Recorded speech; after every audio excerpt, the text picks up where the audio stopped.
Heathrow Airport in London, which is by some measures the most busiest airport in Europe, um, is supposed to receive an expansion soon because of the increasing air travel traffic they receive. And this might now be in jeopardy because it collides with the net zero carbon policy of the UK government by 2050.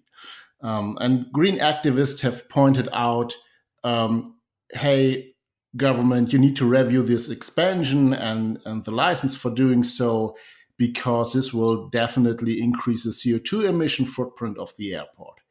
And I just want to read two quotes from green activists. One is Tim Crossland, director of Plan B, an environmental organization in the UK. The government can either take the necessary action to avoid climate breakdown, or it can stick to business as usual and expand aviation. But it can't have it both ways.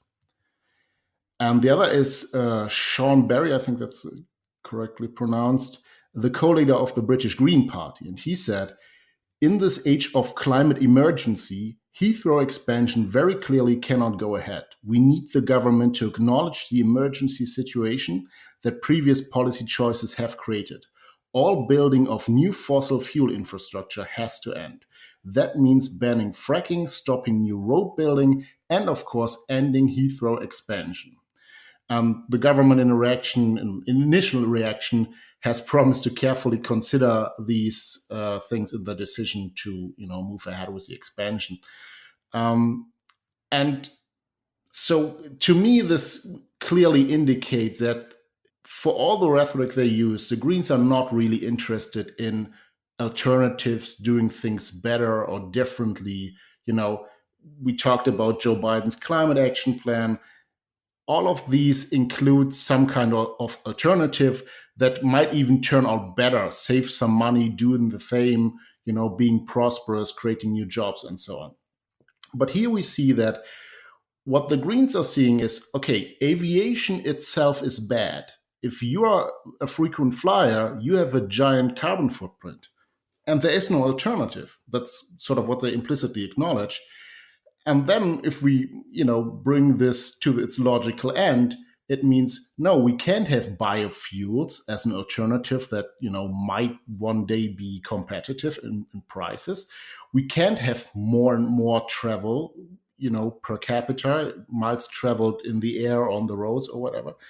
What they actually acknowledge is that energy will ultimately increase the human footprint on the planet. We will use more resources, and they are against that. So they are ultimately against aviation or sort of any kind of travel, right? If you want to minimize the footprint, you need to get closer to zero, and you can't do that if you expand Heathrow. No.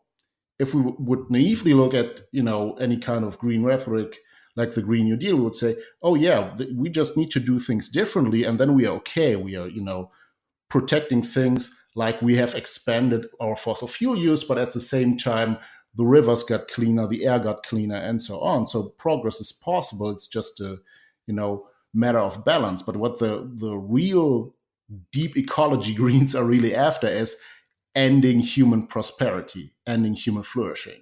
It's not, oh, we will travel in a different way with better technology. It's, we should not travel. That's the actual goal of this.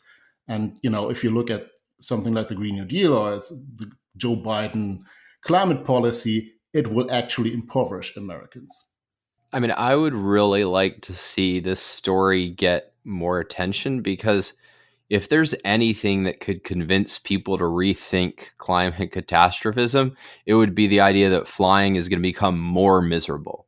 Like, the average person would say no amount of warming could be worse than making flying more miserable.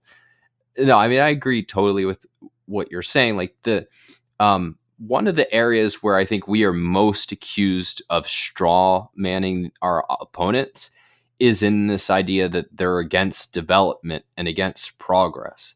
But this is actually, I think, unquestionable that their policies, as a matter of fact, and then for the leadership, their goal as a matter of conscious intention is to oppose progress. Here, like if you were concerned with progress, you would think, how can we make flying better? Like, how can we make flying faster? How can we make it more enjoyable and more comfortable? Make sure that more people can do it, make it more affordable. Um, and if you think about food, it's like, how can we make enrich food? How can we make it more resilient against pests?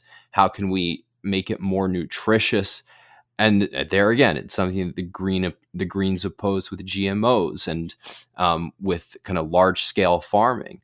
Or in energy, it's like, how can we actually get cheaper, more abundant energy? How can we quickly scale non CO2 energy if we think that that's necessary? In which case, you'd be a very proud champion of nuclear. In area after area, the track record is opposing progress. And I forget who said it, but it it might have been Carl Jung, but it's this idea that, like, if you want to judge people's motives, just look at the consequences of their actions. And the consequences of the actions of the Greens is to oppose progress in every area of life. And so your conclusion should be that really is what they're after. That really is the goal. And, the nice thing about them is that they're actually upfront about that. If you read them, um, now some environmentalists will, try to carve out a position that says that there's room for technology and progress. I think they get rid of the preconditions. But, I've been spending the last few weeks reading kind of the founding fathers of environmentalism, and these ideas are there from Muir and further back of these kind of leading figures who thought that no, nature needs to be protected from human beings, and what progress means is our footprint on nature becomes bigger, and that is the mortal sin. That is the thing that we cannot do. And this is just, I think, a stark example. And the reason that it's so stark is precisely because here's a case that, like, this is the perfect test case. If you really value to test, do you really value energy and what we can do with energy, and you're just concerned with climate? Because in every other area, there's at least this semi-plausible, oil and gas and coal have substitutes, right? Like, we can make EV cars work. We can make solar and wind power a grid. And as we've outlined on this podcast, and as Alex talks about in his book, that is not actually true, but it's at least plausible. Here's a case where you can't pretend to have a substitute, right? Like, there is no, you're not going to stick a solar panel on the roof of a 747 and have it achieve anything. And so it's basically, all right, we have a choice about flying or not flying. That is the choice we confront. And their view is, not flying. And the scary thing is that, given that there are not actually substitutes in all of these other areas, that in reality, it's not just flying, it's everything that we need affordable, reliable energy from. Like, that is what it is at risk if, these policies get enacted. So it is really important to think about the goal of a movement and getting clear on the goal, and then asking, do I share this goal?